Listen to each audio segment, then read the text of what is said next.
오늘은 가나안 여인에게서 배우는 믿음의 본질이라는 제목인데, 부제로 예배자가 구해야 할 은혜의 복음이라는 제목을 제가 한번 달아보았습니다. 마태복음 15장 21절로 28절의 말씀입니다. 예수님께서 이 땅에 오신 목적이 있죠. 인간의 노력으로는 절대 지킬 수 없는 율법과 인간의 그 형식적인 예배, 이것을 파하시고, 그리고 하나님의 한량없으신 사랑과 구원과 자비의 은혜를 우리에게 주시기 위해서 이 땅에 오셨음을 믿습니다. 결국 하나님은 예수님을 이 땅에 보내주셔서 참된 예배자를 찾으시는 거예요.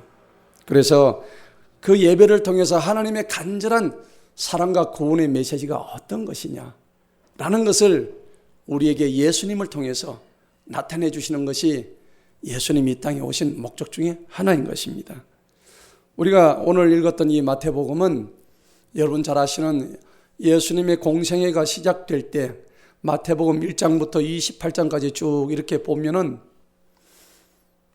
예수님이 1장부터 4장까지는 탄생에서부터 예수님의 족보와 계보가 쫙 나오면서 예수님이 침례를 받으시고, 그리고 이제 광야에 들어가셔서 마귀의 시험을 받으시는 장면이 나와요.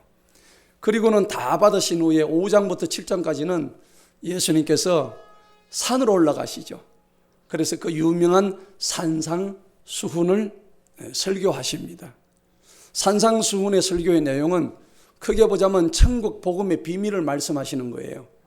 그래서 마지막에 보면은 결과적으로 너희는 좁은 문으로 들어가기를 힘쓰라 하는 것이 우리 그분의 메시지의 핵심이었습니다. 그러다가 이제 산에서 하산을 하시는 게 마태복음 8장에서부터 하산을 하셔요. 그때부터 해가지고 십자가에 못 박히시는 마태복음 마지막 장, 그때까지 뭘 하러 돌아다니시느냐? 공생의 사역하러 돌아다니시는 거예요. 주로 하신 일이 뭘까요? 병자를 고치시고, 약자를 또 힘있게 해주시고, 굶주린 자를 배부르게 하시고, 이런 일들을 하시러, 그리고 가르치시고, 하나님의 복음을 전파하시고, 설교하시고, 이 일들을 하는데 그 근간에 뭐가 깔려 있냐니까 가장 중요한 것은 믿음이 뭔가.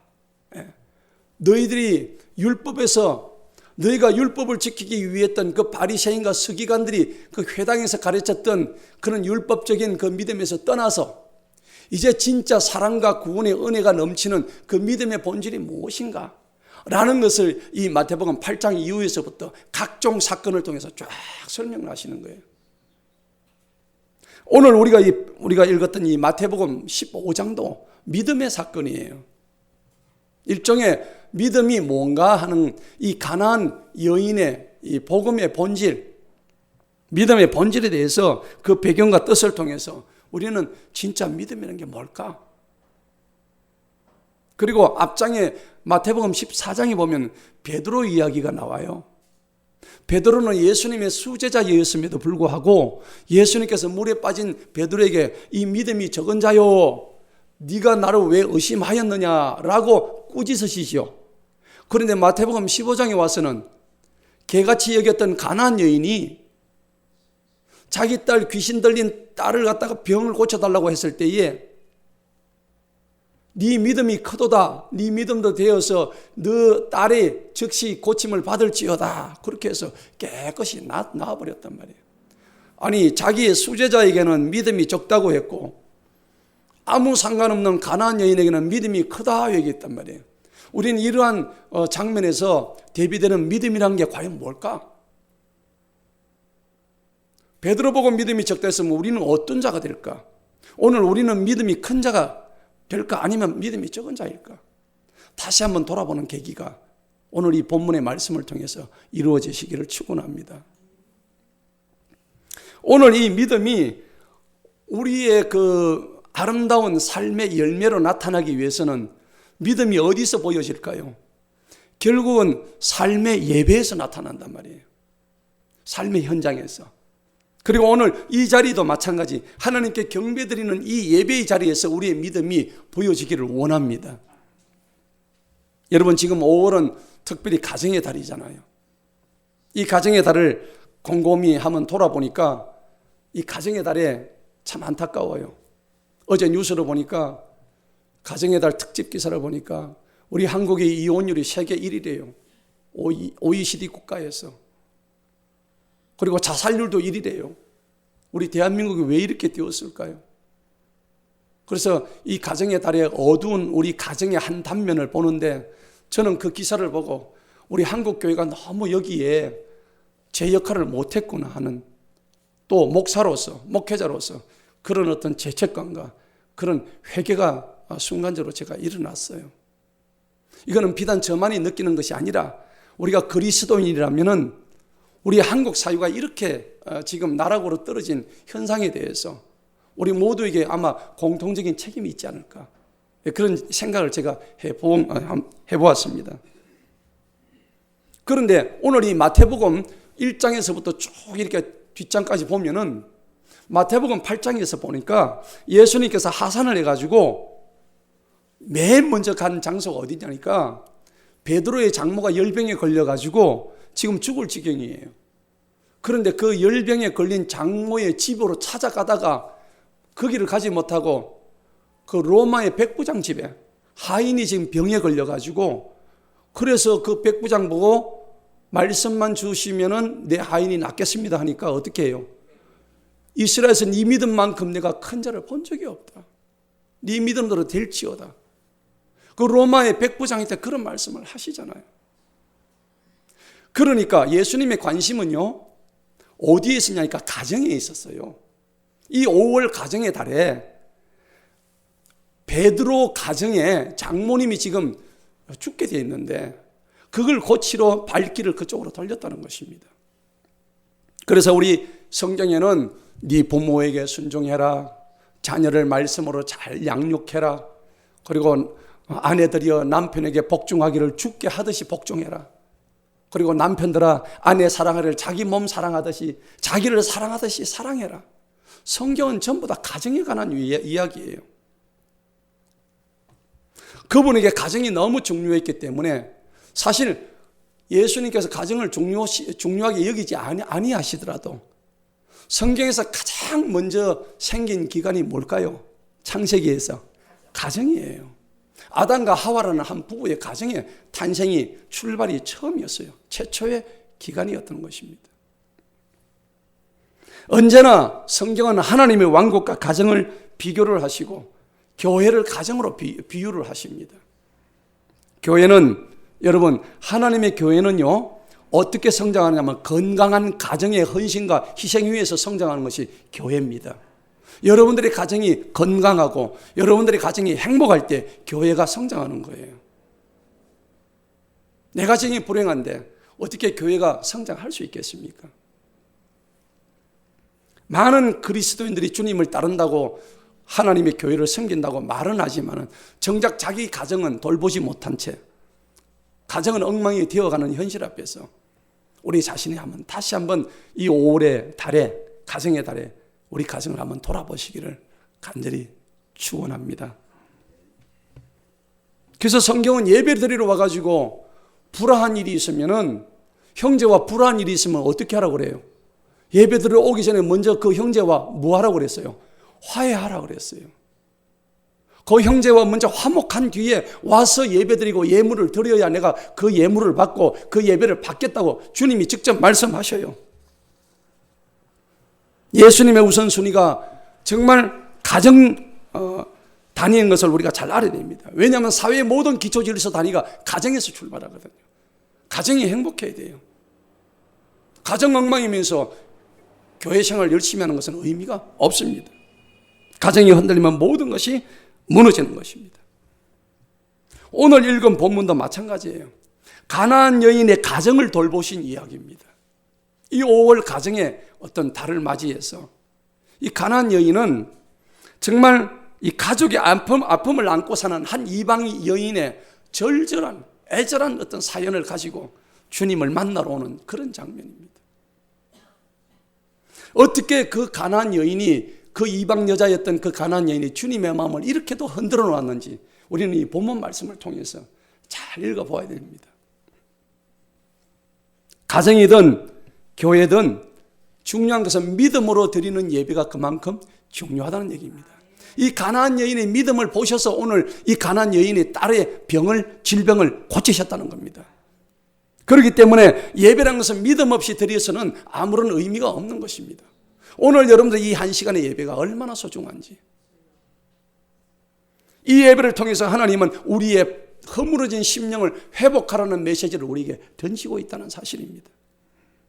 그래서 우리는 믿음의 본질이, 오늘 설교의 제목처럼 믿음의 본질이 정말 우리에게 어떤 메시지를 던지는가, 이것을 오늘 상고해 보는 시간이에요. 오늘 본문 마태복음 15장의 말씀은 똑같이 마가복음 7장에도 나와 있는 병행구절입니다.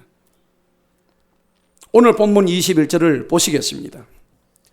그때에 예수님께서 거기서 떠나 두로와 시돈의 지방으로 들어가시니라. 여러분, 우리가 성경에 두로와 시돈이란 것은 우리가 이사야 23장에도 보면은 하나님으로부터 경고받았던 우상숭배의 땅이었어요. 물질과 풍요의 땅이었습니다. 항구 도시였어요. 이스라엘, 북부 이스라엘의 해변가 쪽으로 붙어 있던, 지중해 쪽으로 붙어 있던, 물산이 드나들었던, 배들이 아주 많이 드나들었던 항구 도시였어요. 여러분, 항구 도시 특징이 뭘까요? 외국의 온갖 이방 것들이 막 잡것들이 들어오는 것들이에요. 그래서 항구 도시는 보면 꼭 창녀촌이 있어요. 음란한 도시입니다. 그리고 그곳에는 온갖 이방의 잡다한 우상 숭배들의 모든 물건들이 모이는 곳이에요. 그런데 그곳으로 오늘 주님께서 가셨습니다. 왜 가셨을까요? 주님의 동선을 우리가 가만히 생각해 보면, 우리가 지금 마태복음 전체에서 주님의 동선이 쫙쫙쫙 나오는데, 주님은 무엇이 풍부해서 가신 것이 아닙니다. 약자를 위해서, 빈자를 위해서, 그리고 마음이 상한 자를 위해서 하나님은 예수님의 그 마음을 주장하셔서 그의 발걸음을 옮기셨다는 겁니다. 그 두로와 시돈으로 가신 목적은 그 해변 지역에 살고 있던 가나안 여인을 만나러 가신 거예요. 오늘 우리는 성경 보면 우연히 간 것처럼 보이지만 하나님은 전지전능하신 분이에요. 그 애절한 사연을 가졌던 가나안 여인의 그 간절한 사연을 알고 계셨기 때문에 우리에게 주실 메시지를 안고 가셨다는 겁니다. 우리는 늘 크고 화려하고 높은 것을 바라보려고 하지만은 주님은 이 가나안 여인처럼 아무 보잘것없고 아무것도 없고 정말 내세울 것 없는 이 가난한 여인을 향해서 그의 발걸음을 옮기셨습니다.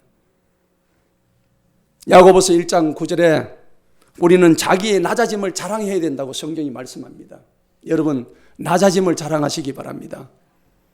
십자가를 자랑하시기 바랍니다. 왜냐하면 그것이 풀의 꽃같이 다 지나가기 때문이라고 야고보서 1장 9절이 말씀하고 있어요. 오늘 본문 말씀 22절을 보시기 바랍니다. 너무나 중요한 오늘 키포인트예요. 보라, 한 가나안 여자가 그 지방에서 나와 주님께 소리질러 말씀드리기를, 오 다윗의 아들이신 주님이시여, 저에게 긍휼을 베푸소서. 제 딸이 마귀에게 심히 고통을 받나이다 하니라. 여러분, 한 가나안 여자가 나왔대요. 여러분, 가나안이라는 곳이 어떤 곳입니까? 우리가 여호수아서 우리가 강의를 하면서 여호수아의 이스라엘 백성들이, 이스라엘 군대들이 12지파가 가나안 땅을 정복하러 들어갔잖아요. 그곳에 가나안의 악한 7족속들 원주민들이 살고 있었어요. 하나님께서는 그곳을 다 정복하라 했지만은 저들이 정복 다 하지 않았습니다. 결과적으로 저들에게 그것이 가시가 되어서 끝까지 저들을 괴롭혔고, 오히려 그들에게 정복당한 그런 정말 슬픈 운명 속에서 저들의 삶이 너무나 피곤해지고, 하나님의 말씀에 불순종했기 때문에, 하나님 명령대로 하지 않았기 때문에 너무나 안타까운 장면이죠. 그러한 가나안 원주민 족속의 그 여자란 얘기입니다. 그러면 하나님 입장에 봤을 때 하나님 백성들의 입장에서 봤을 때 이 가나안 여자는 어때요? 이게 아니고 이거죠. 그냥 개로 취급을 받았던 사마리아 여인처럼 아무것도 아닌 그런 여인이었습니다. 그들은 이스라엘의 정복 대상이었고 없애야 할 악의 원천인 족속이 가나안 족속이었습니다. 마가복음에 보면은 병행 구절에 그는 그리스 사람으로 수르보니게 사람이다, 종족이다 그렇게 되어 있어요. 어쨌든 이방인이에요. 개 취급을 받았던 이방 여인인데 그가 어떻게 했는가 보십시다. 22절을 보니까 그 지방에서 나와 주님께 소리질러 말씀드리기를. 이 여자가 주님이 오는 걸 어떻게 알았을까요? 아마 그 당시에 텔레비에서 광고를 했을 것 같아요. 그랬겠죠? 예수님께서 지금 이스라엘 왕이 지금 유대의 왕이 지금 곧 다음 주에 오시니까 지금 어디로 모여라. 어디를 통과하실 것이다. 마치 요즘 대통령 선거에 유세단이 오듯이 말이죠. 예수님이 오시니까 빨리 이제 모여라. 아마 이랬을까요? 전혀 그런 거 없었습니다. 여러분, 이 가나안 여인이 어떻게 해서 예수님이 오신 것을 알고 그분한테 뭘 했다고요? 소리를 질렀다고 했습니다. 여러분, 우리는 간절히 사모하면은 하나님을 만날 수가 있습니다. 여러분들의 간절함과 애절함이 하나님을 만나게 할 수 있는 원동력이에요. 이미 예수님의 소문은 텔레비 광고는 안 했지만은 이미 자자했을 겁니다. 곳곳에서 예수님께서 병자를 고치시고 죽은 자가 살아나고 온갖 이적을 다 나타냈던 홍해를 갈랐던 그 이스라엘의 대망의 메시아가 지금 오고 있다는 사실을 분명히 누군가로부터 들었을 거예요. 그러면서 이 여인의 신심이 어디서 나왔을까요? 갑자기 나왔을까요? 아닙니다. 이 이방 여자는 분명히 거기서 유대의 율법서를 통해서 하나님의 성경을 탐독을 했을 것입니다. 하나님의 말씀을 사모했기 때문에. 여러분, 사도행전 10장 44절에는 간절히 사모하면 하나님께서 미리 알려주신다고 성경이 말씀하십니다. 그리고 시편 107편 9절에는 그가 사모하는 영혼에게 만족을 주시고 줄인 영혼에게 좋은 것으로 채워주신다고 성경이 말씀하고 있는 거예요. 하나님은 사모하는 자에게 성령을 부어주신다고 약속하셨습니다. 이 가나안 여인이 성경을 읽을 때에 하나님이 그의 영계를 활짝 열어주셔서 네가 사모하면 언젠가는 주님을 만날 것이다 라는 메시지를 분명히 받았을 것입니다. 그리고 그는 주님을 만날 때 소리 질렀습니다. 주여, 저 예수여, 나 좀 봐주세요. 가던 길을 멈추고 나를 좀 봐주세요. 그렇게 간절한 마음으로 우리는요, 주님의 이름을 불러야 합니다. 불러야 합니다. 주님의 이름을 부르시기 바랍니다. 그래야만이 주님께서 우리를 친히 응답하시는 거예요. 여러분, 누구의 이름을 부르면 그 사람의 이름에 응답한다고 우리가 뒤를 돌아보지 않습니까? 똑같은 이치입니다. 예레미야 33장 3절에 너희는 내게 부르짖어라. 부르짖어라. 내가 네게 응답하겠고 크고 은밀한 일들을 너에게 보여줄 것이다. 네가 생각하지도 못한 일을, 네가 상상도 하지 못한 일들을 내가 너에게 보여줄 것이다. 그런데 성경은 마태복음 7장 7절에서 너희가 구하고 찾고 문을 두드리면 다 주시겠다고 약속했는데, 그런데 목사님, 나는 마태복음 7장 7절 8절 말씀 가지고 계속 기도했는데 안 주시던데요. 왜 안 주실까요? 애절함이 부족했을까요? 간절함이 부족했을까요? 야고보서 4장 3절에 너희가 구하는데도 받지 못하면 너희가 그것을 정욕에 쓰려고 잘못 구했기 때문에 그렇다고 성경은 말씀하시는 겁니다. 기도의 응답은 항상 세 가지로 나옵니다. 그렇죠? 첫째는 뭘까요? Yes. 그래, 바로 줄게. 두 번째는 뭐예요? No. 아니야. 네가 구하는 것은 지금 위험해. 여러분, 3살 먹은 자녀가 엄마, 나 지금 스테이크 잘라 먹는데 칼 좀 줘. 여러분, 칼을 줄 수 있을까요? No 하잖아요. 그 사랑하는 아이에게 칼을 줄 수가 없어요. 주님의 마음 똑같은 겁니다. 그리고 세 번째가 뭘까요? wait. 기다려. 기다려야 되는 거야. 지금 아빠가 요리하고 있는데 감자가 덜 익었어. 지금 주면 너는 이 설 익은 거 먹으면 배탈 나. 하나님은 우리에게 뭘 기다리기를 요구하셔요? 너의 신앙의 성숙을 기다리시게 요구하시는 거예요. 하나님의 그 마음은 아비의 마음이에요. 아버지의 마음이에요. 우리는 지금 당장 달라고 요구하지만은 하나님의 마음은 절대 그런 게 아니라는 것을 우리가 분명히 깨달아야 하는 것입니다. 그녀는 주님 발 앞에 어떻게 했을까요? 소리질러 말씀드리기를, 오 다윗의 아들이신 주님이시여. 그녀는요, 주님이 돌아보실 때에 주님 앞에 무릎을 꿇었습니다. 주님 발 앞에 경배드렸습니다. 주님이시여, 나를 좀 보아소서. 그리고 그 주님의 시선을 자기한테 향하기로 했습니다. 주님의 시선을 나에게로 향하도록 할 수 있는 그러한 에너지를 주님한테 보였습니다. 여러분, 우리가 예배가 뭘까요? 저는 이 가난안 여인의 모습을 보고 진정한 예배자의 자세가 뭘까? 저는 그것을 한번 묵상을 해봤어요. 예배란 것은 다른 게 아닙니다. 우리가 거창하게 1시간 드리고 하는 이것도 예배일 수가 있지만은, 그 가난안 여인이 길을 가던 예수님을 붙들고 정말 주님이시여 나를 한번 돌아보소서 라고 하는 간절하고 애절한 그 외침 속에서 얼마든지 우리는 예배 자세를 바라볼 수 있는 거예요. 오늘 그러한 예배가 되기를 축원합니다. 예배는 자신을 부인하는 거예요. 자신의 낮아짐을 자랑하는 거예요. 아직도 내가 살아서 주님 앞에 굴복하지 않는 예배를 주님은 받지 아니하십니다. 22절 오늘 뒤를 보니까 오 다윗의 아들이신 주님이시여. 아니, 어떻게 이 여자가 그분이 다윗의 아들인지 어떻게 알았을까요? 성경을 보니까 다윗의 후손인 것이 다 나와 있거든요. 이분이 오실 것을 한눈에 알아봤어요. 여러분, 전문가의 눈에는 모든 것이 다 보이는 거예요.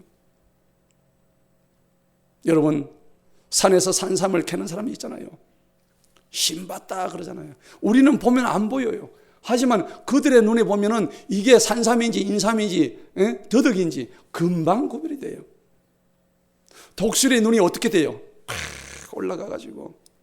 독수리가 왜 하늘의 제왕일까요? 가장 높이 날잖아요. 가장 높이 나니까 가장 멀리 봐요. 그래서 독수리가 다른 새의 시력의 16배라고 그러잖아요. 어마어마한 시력이에요. 그러니까 매서운 발톱과 그리고 먹이를 향해서 내려갈 때는 시속 200km의 속도로 내려간대요. 가장 빠른 건 시속 300km 내려간대요. 여러분, 차가 100km 달 때도 안 빠른가요? 근데 공중에서 내려가는 그 독수리의 먹이를 향한 순간 속도가 300km까지 내려간대요. 여러분, 한눈에 알아볼 수 있는 이와 같은 매의 눈을 가진 여인이 바로 가나안 여인이었어요. 이 여인은 어떻게 해서 그분이 다윗의 자손인지 다윗의 아들인지 어떻게 알고 있었을까요? 자신의 힘으로는 몰랐을 거예요. 성령님께서 그것을 깨닫게 해주셨다는 것을 우리가 알아야 됩니다. 내 힘으로는 깨달을 수가 없어요. 성령의 도우심이 아니면 우리는 한 발짝도 나갈 수 없다는 것을 인정하시기 바랍니다. 이방 여자였지만 늘 성경을 가까이 했던 이 여자였습니다. 여러분, 우리가 성경을 읽는 이유가 바로 그거예요. 성경을 우리가 가슴 속으로 받아들이는 바로 그 이유입니다. 그리고 이 여인은, 이 가나안 여인은 그분이 다윗의 자손이자 다윗보다 먼저 있었다는 것을 알고 있었던 거예요. 아니, 예수님이 다윗의 자손이기만 합니까? 아니죠. 그 다윗을 만드신 분이잖아요. 육으로 오실 때 다윗의 자손으로 혈통으로 오셨을 뿐이지 사실은 우주 만물을 창조하신 분이잖아요. 성경은요, 과거와 현재와 미래를 관통하는 능력을 우리에게 부여하십니다. 과거와 현재와 미래에 우리가 훤히 왔다 갔다 할 수 있게끔 시작과 마지막을 주관하신 그 하나님의 영이 우리에게 임하신다는 겁니다. 알파와 오메가의 능력이 우리에게 임하신다는 겁니다. 사람은 과거에 얽매이는 존재예요. 왜 그럴까요? 사람은 사탄의 영역에 잡혀있기 때문입니다. 늘 과거에 매여 있어요. 그것이 사람의 시간표입니다. 하지만 하나님의 시간표는 어때요? 과거와 현재와 미래를 통달하는 것이에요. 이 또한 지나가리라. 그래서 우리의 모든 죄는 우리 인간의 이성과 지성을 다 마비시켜 버립니다. 생각할 수 있는 사고 영역을 다 파괴시키는 거예요. 이것이 무슨 죄의 결과입니다. 하지만은 진정한 그리스도인들에게는 이것이 파괴되지 아니할 기회를 주시는 것이 하나님의 복인 줄 믿으시기 바랍니다. 성경의 시간표는 영혼의 시간표입니다. 때가 없습니다. 무시의 시간표예요.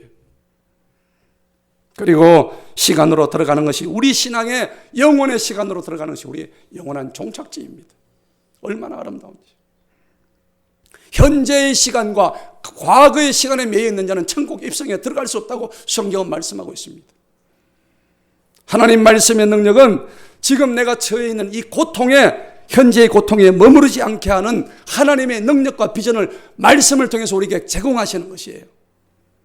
그렇기 때문에 말씀은 영원한 힘이고 그 말씀의 힘과 능력은 우리를 영원토록 해방시켜주는 그런 아름다운 하나님의 비전과 힘인 것입니다.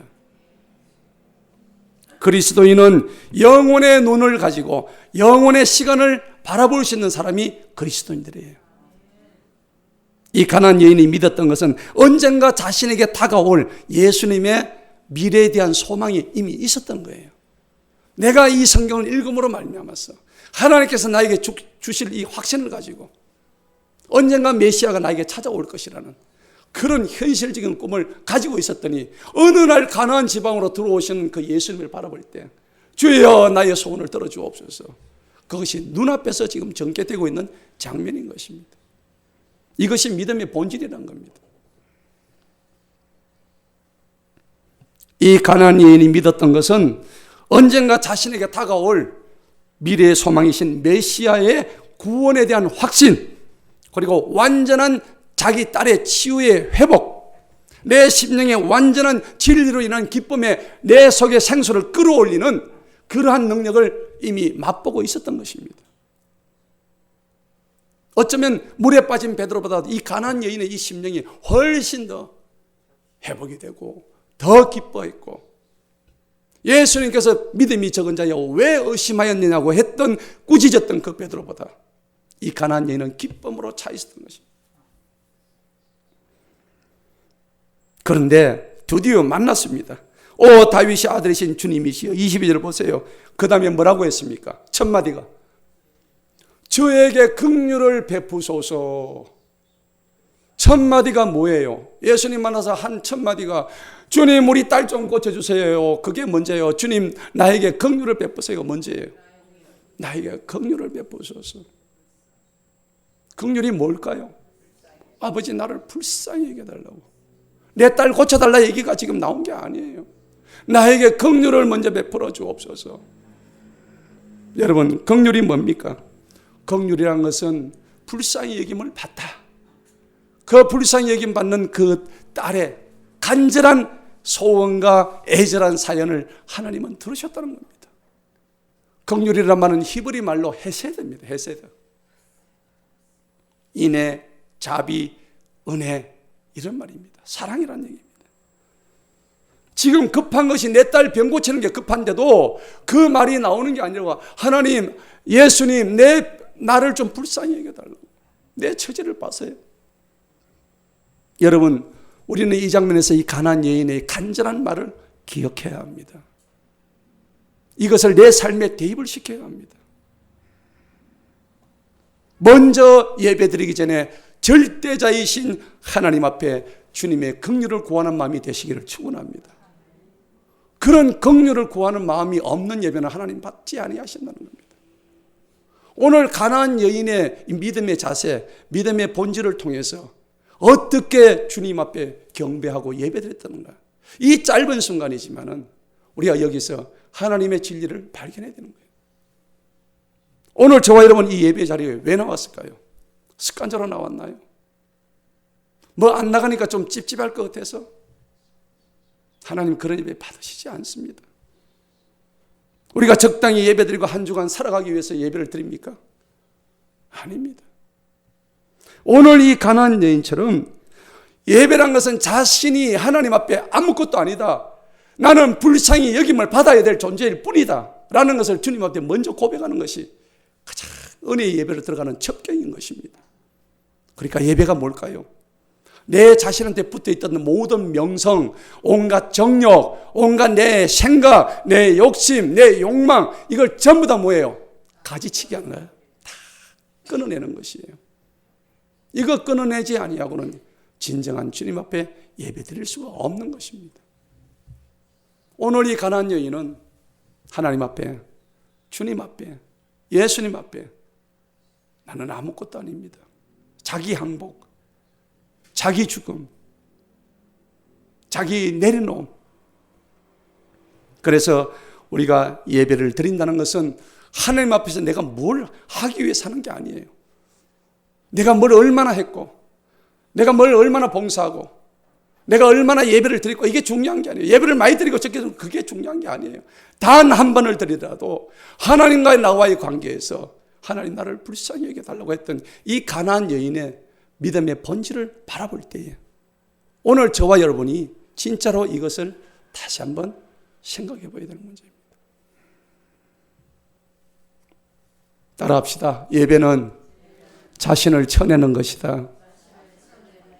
그렇습니다. 내 속에 들어있는 내가 가진 모든 생각과 내가 가진 모든 계획들, 내가 가지고 있는 모든 권력과 명예와 내 모든 것들을 다 쳐내는 것이고 온전히 순전한 모습으로 주님 앞에 바로 서는 것입니다. 예배를 통해서 나는 주님, 나는 아무것도 아닙니다. 나를 불쌍히 여겨주십시오. 이런 가나안 여인의 고백이 오늘 저와 여러분의 입에서 나오지 않는다면 하나님은 우리 예배를 받지 않으실 것입니다. 하나님은 오늘 이 자리에 우리의 예배를 드리는 모습을 지켜보고 계십니다. 예배도 중요하지만 예배자의 자세와 태도가 너무너무 중요해요. 이렇게 앞에서 설교를 하다 보면 우리 성도들이 예배자의 자세와 진정성이 느껴져요. 정말 저분에게서 예배의 진정성이 느끼는 게 보인단 말이에요. 여러분들 저를 보실 거예요. 얼마나 저 설교가 진정성이 있는 설교인지, 그냥 하는 설교인지. 그 여인은 자신을 먼저 다 내려놓았습니다. 하나님, 아니 주님, 예수님, 나는 아무것도 할 수 없습니다. 나에게 자비를 베풀어 주소서. 나에게 긍휼을 베풀어 주소서. 나는 전적으로 무능력한 죄인이고 나는 아무것도 할 수 없는 전적으로 타락한 전적 무력한 존재입니다 라는 것을 주님 앞에 먼저 고백을 한 거예요. 그런데 주님이 마음이 어떻게 됐어요? 움직였어요. 그 여인의 간절한 마음을 보신 거예요. 오늘 그런 예배자가 되기를 축원합니다. 인간의 불순종, 인간의 타락으로 인해서 우리 속에 죄가 들어옴으로 인해 가지고 우리는 진노의 자녀가 될 수밖에 없는 로마서의 말씀처럼 우리는 이미 진노의 자녀가 되어버린 거예요. 그렇지만 하나님께서 우리에게 주신 하나님의 형상을 회복하라고 예수님을 이 땅에 보내주시고 그 예수님을 통해서 십자가의 구원의 믿음을 바라는 그 하나님의 간절하신 사랑을 통해서 끝까지 참아주시고 오래 참아주시고 관용해 주시고 우리가 그것을 바라볼 때 우리가 누군들 오래 참지 못하겠습니까? 여러분들 오래 참으시기 바랍니다. 왜 오래 참지 못하십니까? 우리는 쉽게 남을 포기합니다. 우리는 남을 쉽게 판단하고 정죄해요. 하지만 주님은 그러시는 분이 아니에요. 40년이 돼도 그 자식이 돌아오기를 바라는 탕자 아비의 마음처럼 하나님의 은혜와 긍휼의 대상인 우리는 오직 겸손한 마음으로 나의 낮아짐을 자랑하고 자신을 십자가에 못 박는 것이야말로 주님께서 우리에게 주신 진정한 은혜임을 믿습니다. 진정한 예배란 것은 긍휼을 구하는 이 가나안 여인의 지극히 낮은 마음과 같이 되어서 삼위일체 하나님 앞에 자신을 굴복시켜 나가는 것이 진정한 예배의 은혜의 복음이란 것입니다. 그 삼위일체 하나님은 누굴까요? 전능자 하나님입니다. 이 모든 것을 창조하신 전능자 하나님 앞에서 나는 전적으로 무력한 존재임을 고백하는 것이 중요한 거예요. 두 번째, 삼위일체 하나님 성자 예수님 앞에서는 우리는 어떤 것을 구해야 될까요? 나는 십자가 앞에서, 나는 전적으로 타락한 죄인입니다. 십자가 아니면 나는 구원받을 수 없습니다를 고백하는 그런 존재가 되어야 되는 거예요. 세 번째, 성령 하나님에서 우리가 바라야 될 게 뭘까요? 성령 하나님은 내 속에 항상 내주하시잖아요. 항상 동행하시잖아요. 그래서 임마누엘, 그 내주하시고 동행하시는 성령님과 함께 나는 승리할 것이라는 믿음으로 달려가는 것입니다. 이것이 성부 하나님, 성자 하나님, 성령 하나님과 그 삼위 하나님과 항상 함께하는 비결이에요. 여러분, 세상에 많이 어지럽습니다. 지금 세상이 갈등과 분쟁이 너무 심해요. 그런데 그런 갈등과 분쟁이 교회 안에도 들어와 있어요. 안타까워요. 수많은 교회들이, 성도들이 다 떠나고 믿음에서 다 떨어져가고 그나마 남아있는 교회도 시끄럽습니다. 왜 그럴까요? 십자가의 사랑과 은혜가 내 속에서 다 사라졌기 때문입니다. 이사야 40장 8절의 말씀처럼 풀은 마르고 꽃은 지나 하나님의 말씀은 영원하다는 사실을 우리가 다 잊어먹기 때문이에요. 전도서의 말씀처럼 모든 것이 헛되고 헛된데 이 모든 것 또한 지나가리라. 지나가 보면 아무것도 아닌 사실들을 우리가 다 깨닫지 못하기 때문에 하나님의 시간표 안에 들어가시기 바랍니다. 사람의 시간표에 머물지 마시기 바랍니다. 과거와 현재와 미래를 관통하는 하나님의 영혼의 시간표 안에 들어간다면 오늘 이 가나안 여인의 믿음을 가지고 우리가 정말 참 믿음이 무엇인가를 바라볼 수 있을 거예요. 22절 마지막에 보니까 드디어 긍휼을 베푸소서 해놓고 이제 자기에게 하고 싶은 정작 하고 싶은 얘기를 하는 거예요. 뭐라고 그랬어요? 제 딸이 마귀에게 심히 고통을 받나이다. 주님 고쳐주옵소서. 여러분, 자기 딸이 마귀 귀신병에 들렸단 말이에요. 마귀병에 들렸어요. 어떻게 해야 될까요? 이 사실을. 여러분, 사람이 마귀를 이길 힘이 있을까요? 못 이깁니다. 내 능력으로는 귀신을 못 이긴다고요. 귀신을 이길 수 있는 능력은 어디서 나옵니까? 오직 예수 그리스도의 십자가의 능력으로부터 나올 수밖에 없습니다. 그것을 인정하는 자에게만 귀신을 이길 수 있는 능력을 주신다는 것을 이 여인은 알았단 말입니다. 내 힘으로는 능력이 없습니다. 주님, 십자가의 능력, 그 메시아의 능력을 힘을 입어서 우리 딸의 이 귀신병을 고쳐주옵소서. 전적 무능, 전적 무력감을 주님 앞에 고백했습니다. 그러니까 23절을 넘어갑니다. 그러나 주님께서 그녀에게 한 말씀도 대답하지 아니하셨다. 아니, 이렇게 지금 간절하게 찾았는데 왜 주님이 한 말씀도 대답 안 했을까요? 아니, 주님이 지금 마음이 변심하셨나? 참 그렇겠죠. 얼마나 지금 이 여자는 고통스러운지 몰라요. 내가 이렇게 간절하게 부르짖는데도 주님은 아무 말씀도 안 하셔요. 침묵으로 일관하고 계셔요. 무관심하신 것 같아요. 그런데 그 당시에 일반적인 유대인의 이방인을 대하는 태도가 이랬어요. 예수님도 유대인이셨잖아요. 이방인을 대하는 태도가 이랬단 말입니다. 전통적인 유대인 선생의 역할을 지금 감당하시는 모습을 예수님께서 보여주고 계신 거예요. 그 이면에 숨은 뜻이 있어요. 뭐가 있을까요? 여러분, 뭐라고 생각하세요? 이 여인의 믿음이 있는지 없는지를 예수님은 그 순간에 잠시나마 시험하셨던 거예요. 내가 가만히 있으면 이 여자가 알아서 떨어져 나갈 것인가, 아니면 계속 나에게 호소할 것인가, 그것을 시험하고 계셨던 거예요. 그럼에도 어떻겠어요? 간절히 부르짖습니다. 23절인가 주님의 제자들이 드디어 말렸습니다. 와가지고 주님께 간청하며 그 여자가 우리를 따라오니까 소리 지르니 돌려보내라고. 귀찮아 죽겠어요, 예수님. 저 여자 빨리 돌려보내세요. 제자들이 왜 이렇게 멍청할까, 그죠? 이게 제자들 자격이 있을까? 제자라면서. 예수님의 마음을 이렇게도 못 읽으니까. 고쳐서 보내라는 얘기인지 그냥 보내라는 그거는 안 나와 있죠. 그죠? 어쨌든 그런데요, 사람이 목적이 분명하면요, 어떤 환경에서도 절대 불굴의 의지를 꺾지 않습니다. 아멘? 이 가나안 여인의 지금 분명한 목적은요, 딸의 그 병을 고치게 해달라는 그리고 그분이 메시아이기 때문에 이분이 나의 딸의 병을, 귀신병을 고칠 수 있는 확실한 믿음이었어요. 그것이 가장 중요한 거예요. 여러분, 인생의 목적이 분명하면 조금도 요동이 없습니다. 흔들림이 없다고요. 제자들의 이기심 때문에 저 여자를 돌려보내라고 소리치는 제자들을 보니까 예수님 속으로 어떻게 생각하세요? 아이고, 한심한 것들. 예수님의 선교 사명은요, 유대인부터 해가지고 이방인도 넘어가는 그러한 과정들이었어요. 로마서 2장 12절 이방인들의 사도인 바울도요, 첫째는 유대인들에게, 그리고 두 번째는 헬라인 이방인들에게였습니다. 그래서 24절 보니까는 주님께서 대답하여 말씀하시기를, 나는 이스라엘의 집이 어린 양들 위에는 다른 데로 보내지 아니함을 받지 아니하였느니라. 예수님의 관심은 잃어버린 양, 한 양을 구원하기 위해서 이 땅에 오셨다는 것을 말씀하고 있는 거예요. 할렐루야. 그분의 그 관심, 그분의 사랑에 힘입어서 오늘 이 자리에 우리가 있을 수 있는 거예요.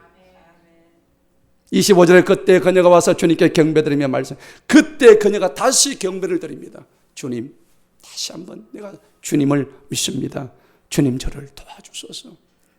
이 가난한 여인의 경배드리고 도와달라는 이 믿음의 자세가 저와 여러분에게 충만하기를 간절히 축원합니다.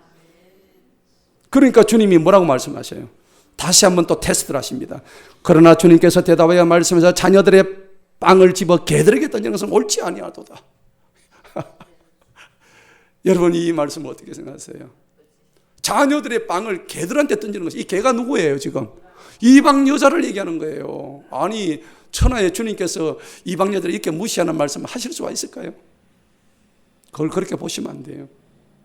이 당시에 유대인들이 이방 여자를 바라보는 관습을 있는 그대로 표현했을 뿐이에요. 이 정도 하면 저 여자가 믿으면서 떨어져 나가겠지. 나한테 저리 강구해도 성질나서 가겠지.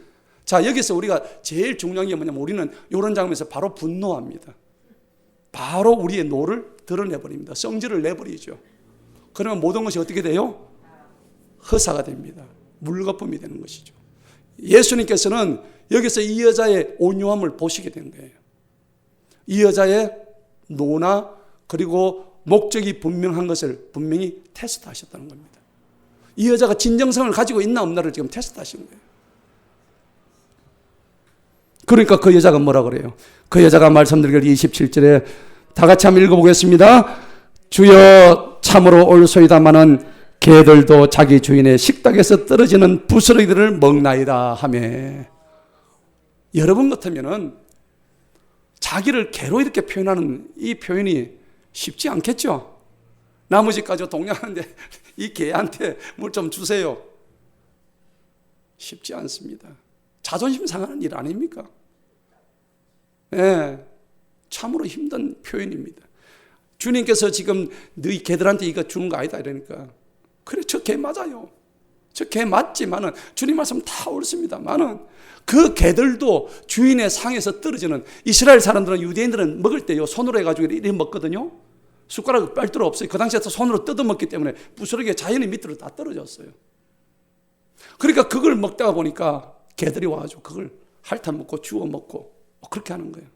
다 그렇게 한다고. 주님, 나 그렇게라도 좋으니까 내 청을 좀 들어주소서. 간절한 표현을 하는 거예요. 여러분, 사무엘상 24장 14절에 보면 다윗이 그 사울 앞에 자기 자신을 개로 표현해요. 성경에는 곳곳에서 자기 자신을 비천한 존재로 나타낼 때 개로 표현하는 표현이 많이 있습니다. 여러분, 우리 자신도 개예요. 아멘이 안 나오네. 우리도 개라고요. 정말 보잘것없는 개와 같은 존재예요. 이게 뭐냐니까 오늘 이 가난한 여인의 믿음에서 나오는 진정한 예배자의 자세인 겁니다. 이게 진정한 가난한 여인으로부터 배워야 할 믿음의 본질이라는 겁니다. 자기 자신을 낮추는 거예요. 가장 극도로 겸손의 표현이라는 겁니다. 여러분, 자신을 개로 여기는 믿음의 본보기가 되시기를 축원합니다. 드디어 예수님의 마음이 그때 활짝 열리는 거예요.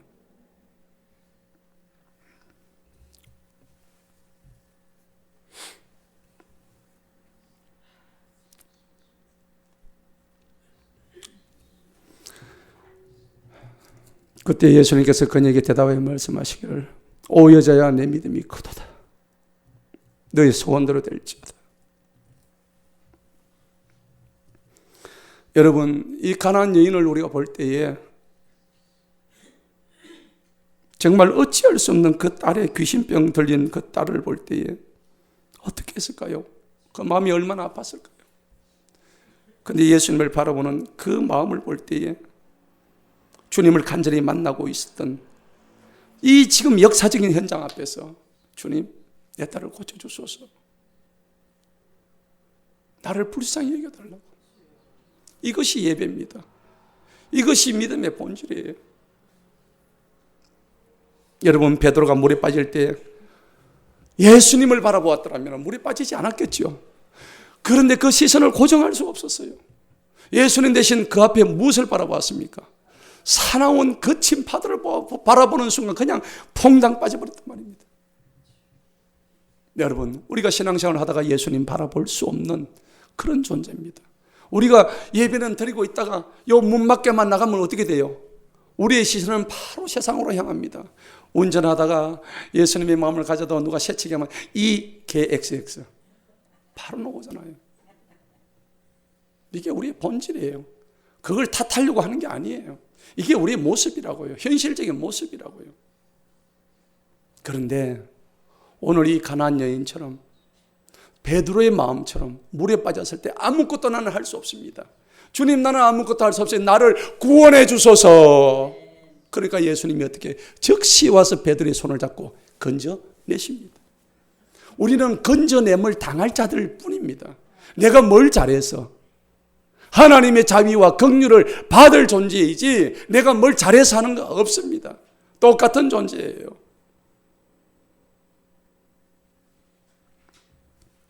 내 힘으로는 아무것도 할 수 없다. 그리고 우리의 싸움은요, 고난과의 싸움이 아니에요. 착각하지 마세요. 내가 지금 고난 당한다 해서 그 고난이 내 인생의 전부 아닙니다. 고난 뒤에 있을 영광을 바라볼 줄 아는 사람이 진정한 그리스도인이에요. 주님은 우리의 고난에 사실 관심이 없어요. 내가 지금 당하고 있는 고난에 큰 관심이 없다고요. 그 고난 끝에 있을 하나님이 우리에게 보내주시는 그 구원의 메시지에 우리가 기울이지 않는다면 아무런 고난은 고난으로 끝장나는 정말 징글징글하는 고난이 될 수밖에 없는 거예요. 예수님의 관심은 오직 어디에 있으냐? 너희는 주님만을 바라보아라. 주님을 향한 믿음을 가져라. 주님과의 관계가 중요한 것이다. 네가 뭘 잘하고 헌금 많이 하고 예배 많이 드리고 그거 아니다. doing이 문제가 아니고 being이 문제다. 오늘 말씀의 결론을 맺겠습니다.